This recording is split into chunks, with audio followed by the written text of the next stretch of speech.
Sore hari ini saya ingin membagikan firman Tuhan. Rebuild your life artinya pada waktu kita jatuh maka kita harus membangun kembali. Jangan tinggal pada kejatuhan, tapi kita harus membangun kembali. Amin. Kita boleh jatuh, tapi kita harus bangun. Kalau kita jatuh terus kita sudah tidak bangun kembali, ini berbahaya. Nah, firman Tuhan, jatuh namun bangun kembali, dari Yesaya 58 ayat 12. 2, 3. Engkau akan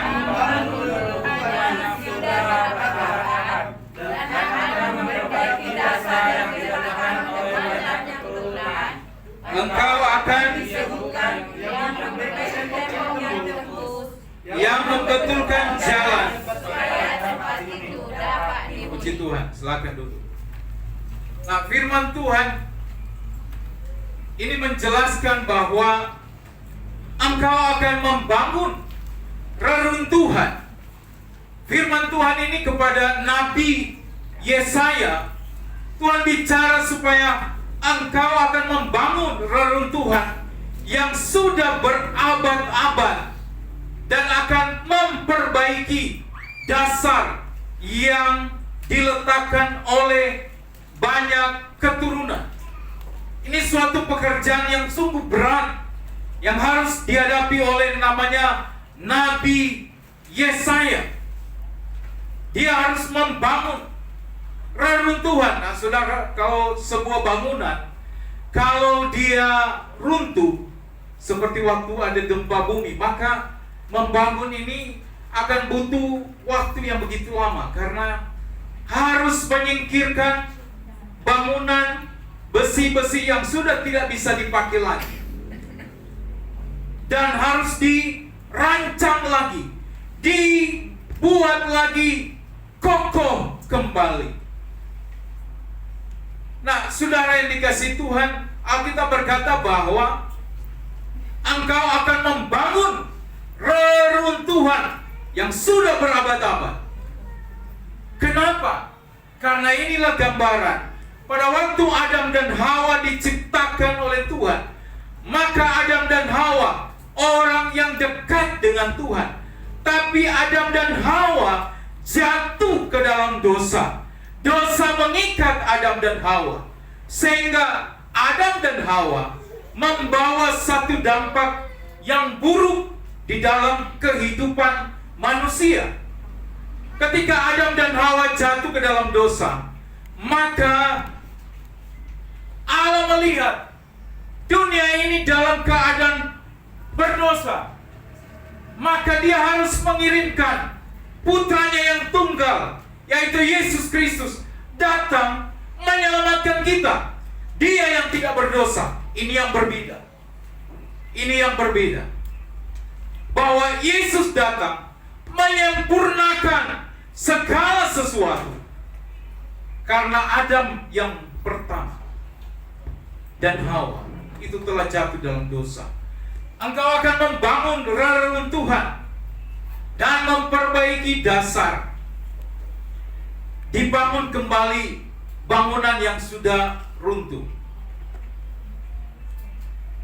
Engkau akan disebutkan yang memperbaiki tembok yang tembus, yang membetulkan jalan supaya tempat itu dapat dihuni.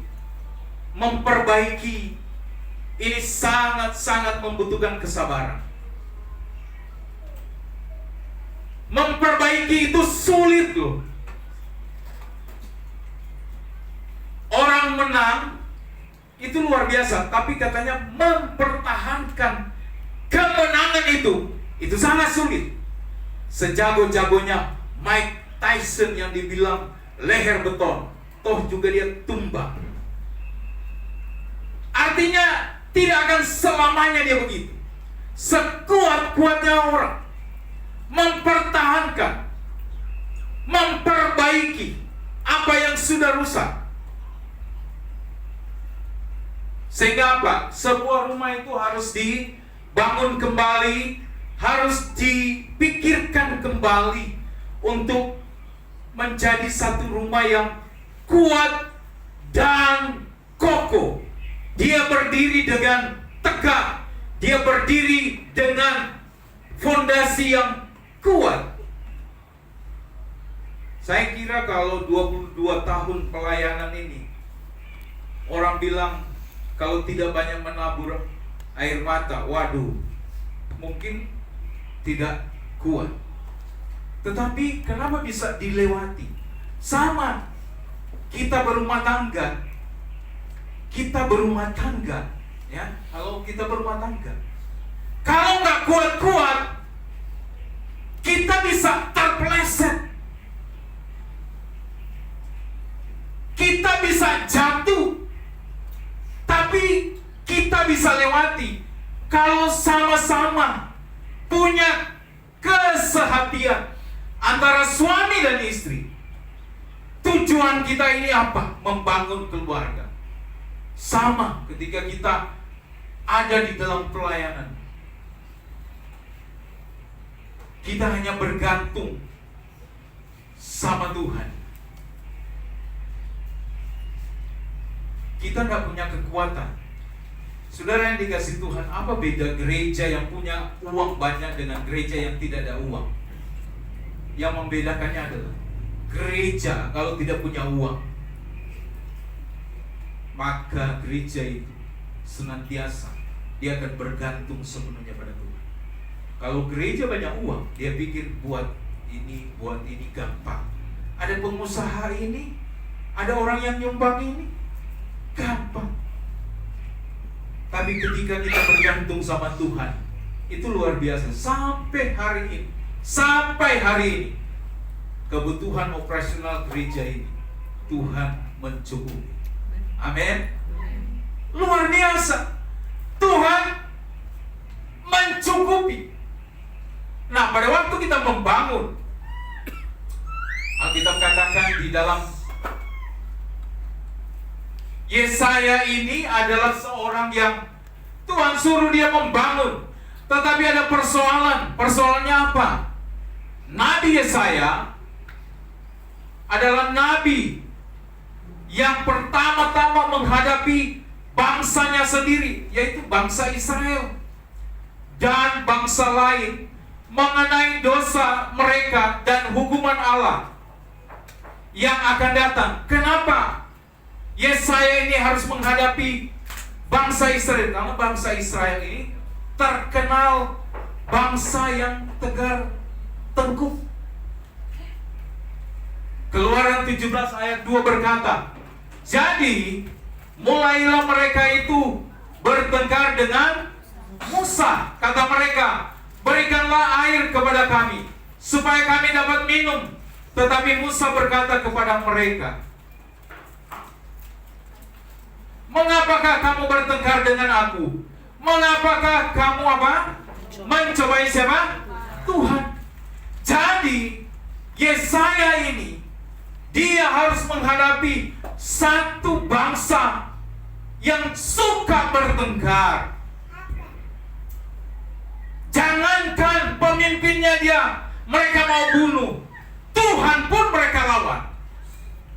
Ini bangsa yang keras kepala, bangsa yang tidak mau diatur. Nah, saudara yang dikasih Tuhan, ini satu dilema buat Yesaya, karena dia harus hadapi bangsa yang begitu keras kepala. Alkitab banyak kali menyebut Israel adalah bangsa yang tegar tengkuk atau keras kepala. Keras kepala apa? Tidak mau bertobat. Dikasih tahu, tidak mau bertobat. Dibimbing, tidak mau.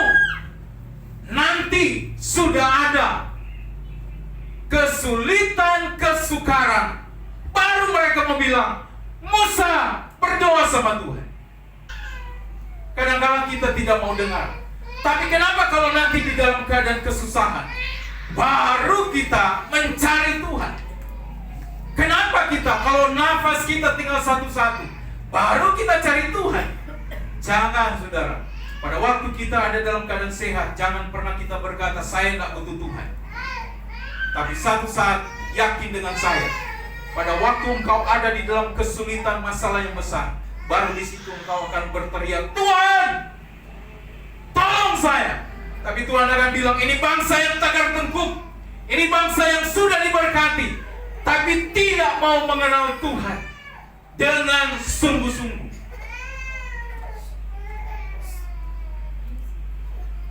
Bangsa Israel itu dibawa keluar dari perbudakan di Mesir. Mereka memberontak kepada penciptanya, yaitu Tuhan sendiri.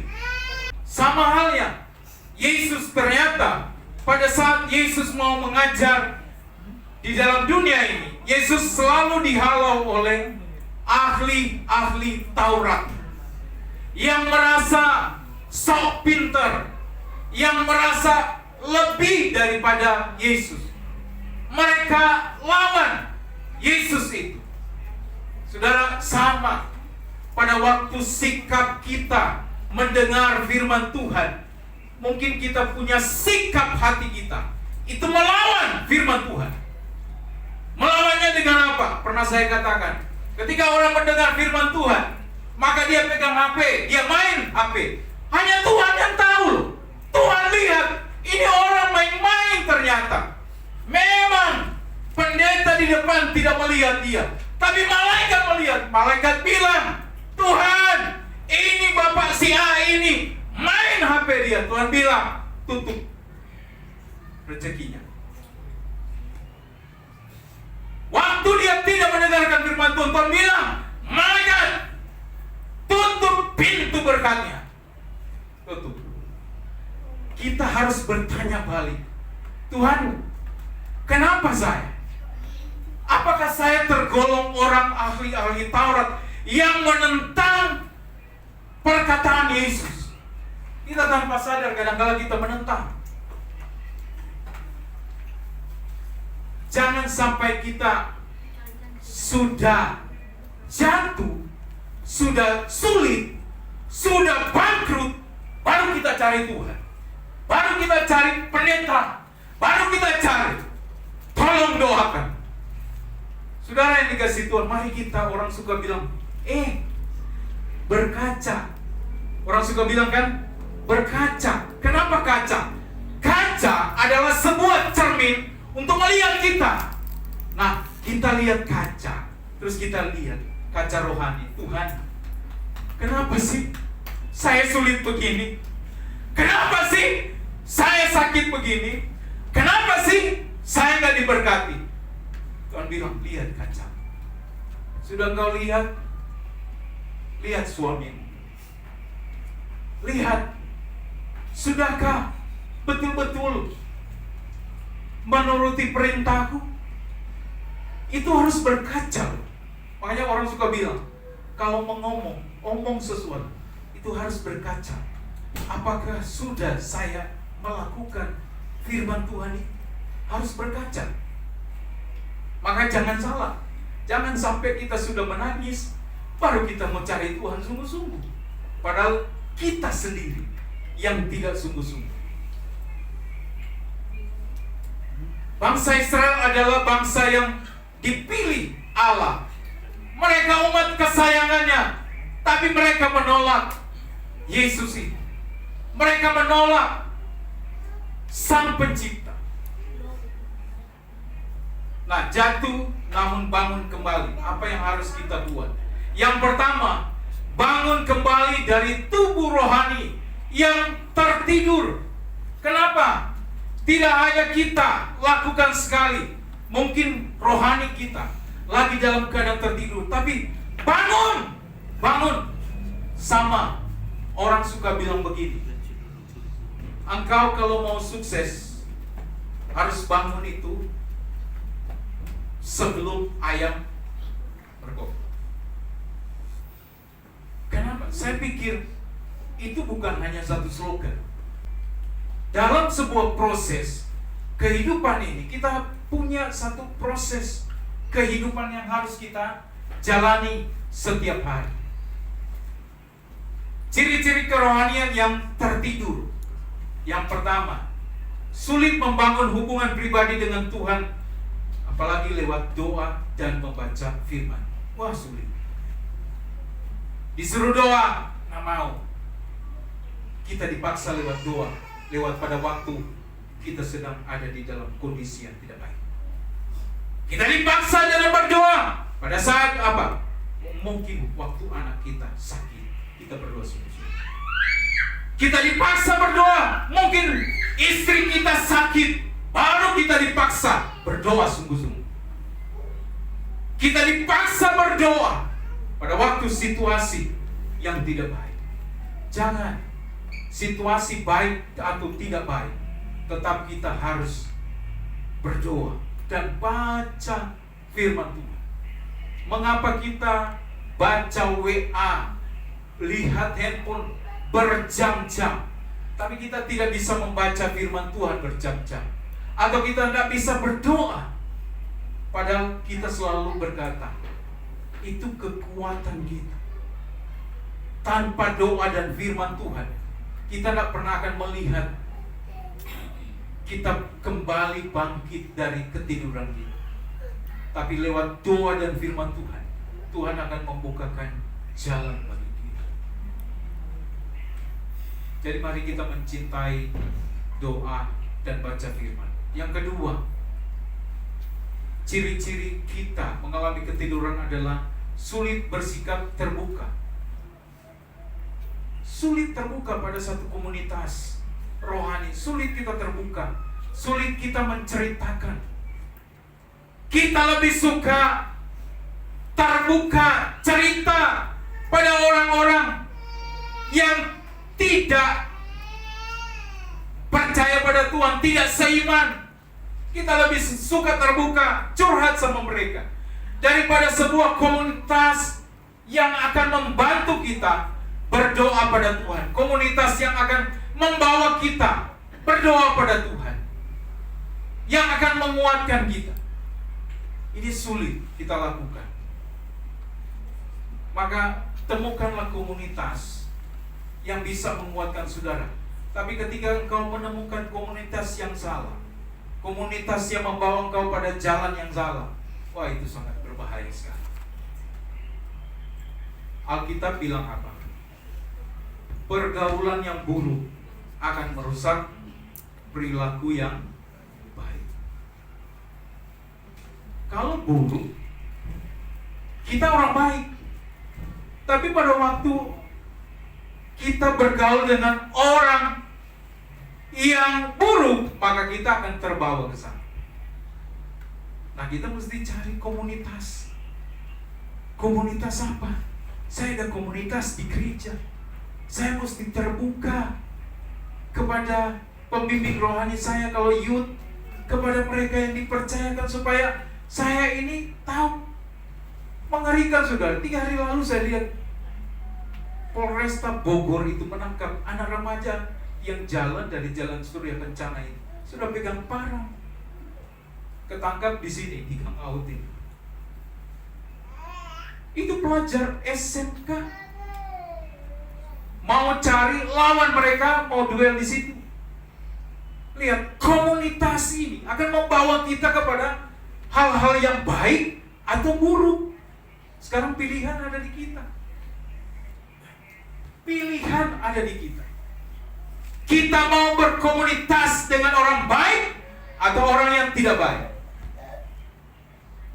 Ada di tangan kita. Yang ketiga adalah kita berkompromi dengan dosa. Nah, kita sudah tahu itu dosa. Kita tahu itu dosa.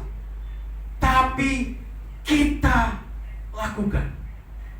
Kita tahu, wah, ini dosa. Tapi karena ini ada satu benefit, ada satu keuntungan. Hati-hati. Jangan kompromi dengan dosa. Mungkin kita bilang satu kali ini, nggak apa-apa. 2 kali ini nggak apa-apa. Mungkin ada sesuatu terjadi sama kita. Mungkin istrimu nggak tahu, tapi Allah, Roh Kudus itu bisa kasih tahu. Dia buka tengah malam, suamimu sebut-sebut wanita lain. Gini ya, orang suka bilang, sepinter-pinternya tupai pelompat, itu pasti akan jadi. Kebohongan itu lari begitu cepat sekali, tapi satu waktu kebenaran itu akan dibuktikan. Maka harus hati-hati, hidup ini harus hati-hati. Iya, saya salah, maka saya harus sadar. Tidak, saya mesti lari. Seperti Yusuf ketika dia digoda oleh istri Potifar, maka dia lari.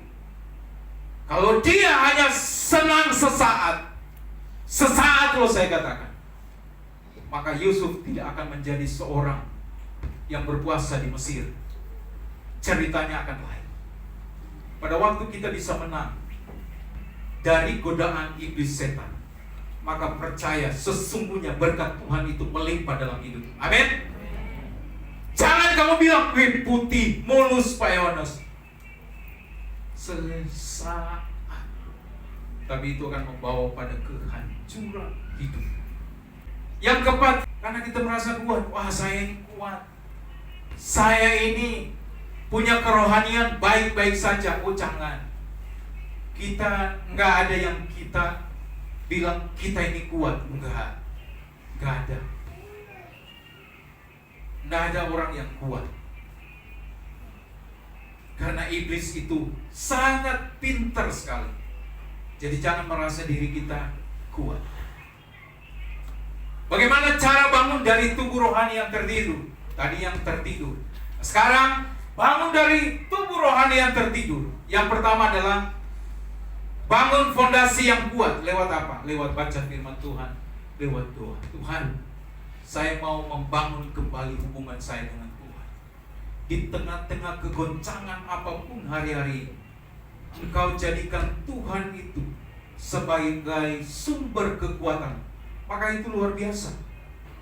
Tapi jikalau bukan Tuhan, Alkitab katakan dalam kitab Mazmur, jikalau bukan Tuhan yang membangun rumah, maka sia-sia. Kenapa? Karena kalau kekuatan diri sendiri akan hancur, tapi kalau kekuatan Tuhan, orang mau goncang apapun hidup saudara, orang mau goncang apapun dalam rumah tangga saudara, orang mau goncang apapun dalam bisnis saudara, orang mau goncang apapun di dalam pelayanan. 22 tahun kami sudah lama, kegoncangan demi kegoncangan. Tapi lihat, ketika kita sungguh-sungguh sama Tuhan, Tuhan juga berkata, itu tidak akan membuat engkau tergeletak, itu tidak akan membuat kamu hancur. Tapi kamu akan melihat, walau 1000 rebah di sisi kiri, 10.000 di sebelah kanan, itu tidak akan menimpa aku. Karena aku tahu Tuhan pembela. Kalau Tuhan pembela saudara, maka itu sangat kuat, melebihi dari pengacara-pengacara yang luar biasa. Kalau Tuhan pembela saudara, Alkitab katakan, kalau Tuhan di pihakmu, siapakah lawanmu? Yes, itu memang betul. Siapa lawan kita? Siapa lawan kita? Kalau Tuhan ada, maka perkuat lewat doa, firman Tuhan, berserah pada Tuhan. Fondasi yang kuat artinya kita memiliki pemahaman yang jelas tentang siapa Tuhan. Lewat aja. Ya, kedua adalah kita bangun kembali rohani kita yang tertidur. Kita harus bertekun. Tekun dalam segala hal. Waktu kita bekerja, bertekun. Tekun. Sama seorang petani, dia menanam padi di musim yang panas, dia kena matahari, bertekun saja. Dia tanam. Tekun. Dia lakukan terus menerus. Tekun. Dia tancapkan benih padi. Tapi dengan tekun, justru dengan ketekunan itu, dia akan melihat suatu hasil yang luar biasa. Bertekunlah dalam Tuhan saudara. Bertekunlah, percaya pada Tuhan. Jangan pernah mundur. tanpa menikmati proses dengan penuh ketekunan, akan sulit bagi kita untuk apa? Mengabdikan hidupnya untuk misi Tuhan. Jadi mari kita nikmati setiap proses yang terjadi. Tekun kesulitan itu menjadi sebuah proses bagi kita. Ini gambar video ini boleh. Coba lihat. Lihat, orang pikir jalan yang lurus itu jauh lebih cepat ketimbang jalan yang belok-belok. Sama kehidupan kita, kalau tidak digoncang, kita tidak akan kuat. Kalau kita nggak ada di dalam lembah, kita tidak pernah akan melihat siapa Tuhan. Tapi kadang-kadang kita mau kan kita berada di jalan yang lurus. Kita mau di jalan yang lurus, tidak ada hambatan. Tapi itu sebetulnya membuat kita cengeng. Kenapa? Karena akan membuat kita, Tuhan, kenapa ya jalan saya begini? Tapi gelombang demi gelombang itu akan membentuk satu apa? Membentuk satu karakter yang kuat. Saudara yang dikasihi Tuhan, saya lihat satu buku berkata begini, kalau anakmu mau mandiri, maka coba lepas anakmu jauh daripada engkau. Bukan apa-apa, saya cerita lagi. Seperti Stephen ini dengan William, ini berbeda. William masih tinggal dengan kami, tapi Stephen ketika dia sudah di Jogja, maka ini pembentukan jauh lebih keras di sana. Dia sakit tidak akan bilang, "Mi, sakit," langsung bawa ke Wawode. Di sana dia sakit, dia akan minta tolong teman, bikin bubur sendiri, minum sendiri, makan sendiri. Tetapi itulah yang membentuk. Saya mungkin keras sekali. Saya sampai bilang sama William, selesai kuliahmu, keluar dari rumah. Saya nggak mau ada di rumah sini. Supaya apa? Karakter dia terbentuk pada waktu dia berada di luar sana. Dia akan menjadi pria yang kuat. Dia akan menjadi sesosok pribadi yang tangguh ketika dia berhadapan dengan persoalan. Saya tanya Stephen, ada persoalan kamu di sana? Ada. Tapi kamu harus bisa atasi. Saya kaget sekali saya dengar dari temanku, bapaknya nggak kasih uang, dia hajar. Wah, parah. Hati-hati. Anak-anak, Alkitab bilang, hormatilah ayahmu dan ibumu. Supaya apa? Supaya apa? Lanjut usia. Tapi pada waktu kita tidak menghormati Tuhan, maka langsung tak. Tuhan akan berkata, anak ini kurang ajar, belum menghasilkan saja. Dia sudah mulai kurang ajar. Dia tidak tahu kesulitan orang. Jadi harus mengerti. Saya harus jaga hidup saya sebaik-baiknya. Yang ketiga, membangun komunitas, kita harus ada di komunitas yang bisa membangun kita, menguatkan kita. Tapi kalau komunitas kita yang jelek, maka kita akan dapat komunitas yang membawa kita, yang tadinya kita tidak merokok, jadi merokok. Yang tadinya kita tidak minum, jadi minum. Yang tadinya kita tidak berjudi, jadi berjudi kita di sana. Judi tidak akan membuatmu kaya, malah judi akan membuat engkau, apa yang kau punyai, dari punya mobil, rumah, semua akan habis. Percaya dengan omongan saya. Saya sudah lihat satu pengusaha di Bandung sangat kaya sekali. Dia pergi ke Malaysia kalau main judi itu naik helikopter, saudara. Naik helikopter. Bukan kacang-kacangan orang kalau punya tekstil. Dia pergi. Tapi apa? Ketika dia jatuh habis di sana, maka dia kembali lagi. Dia kembali lagi pada istrinya yang mau terima dia. Istri mudanya tak mau terima. Kenapa? Lu sudah habis uang, sudah sakit-sakit. Maka saya mau bilang, sebanyak apapun uang kita, judi akan menghancurkan kita. Tapi ketika kita bilang kasih persembahan, apalagi persembahan.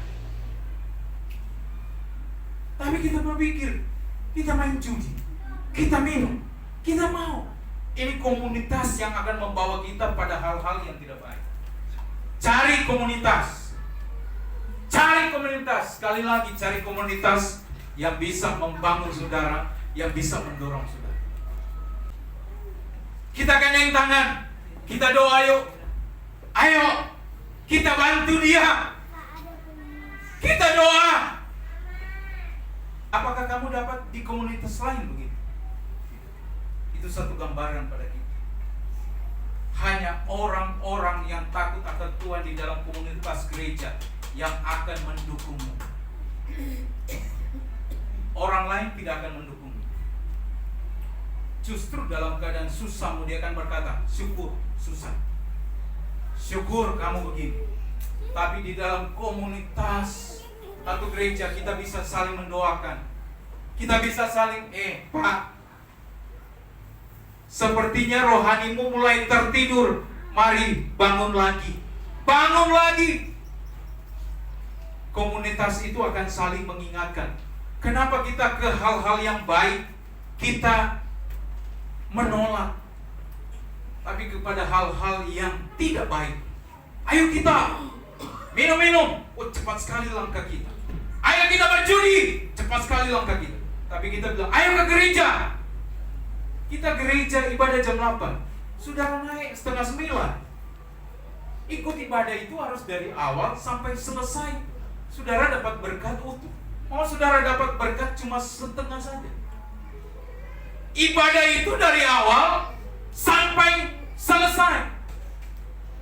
Tapi jangan salahkan, ketika engkau ada di satu posisi nanti satu saat, baru engkau akan berkata, Tuhan, salah saya apa Tuhan? Kenapa rumah tanggaku jadi begini? Kenapa hidupku jadi begini? Jangan bertanya pada rumput yang bergoyang. Mari kita bangun lagi, kita bangkit kembali lagi. Tinggalkan hal-hal yang tidak menyenangkan hati Tuhan, dan kita kembali. Tuhan, saya mau perbaiki diri saya. Maka pikirkan baik-baik kerohanian kita untuk kita maju di dalam Tuhan. Amin. Terima kasih.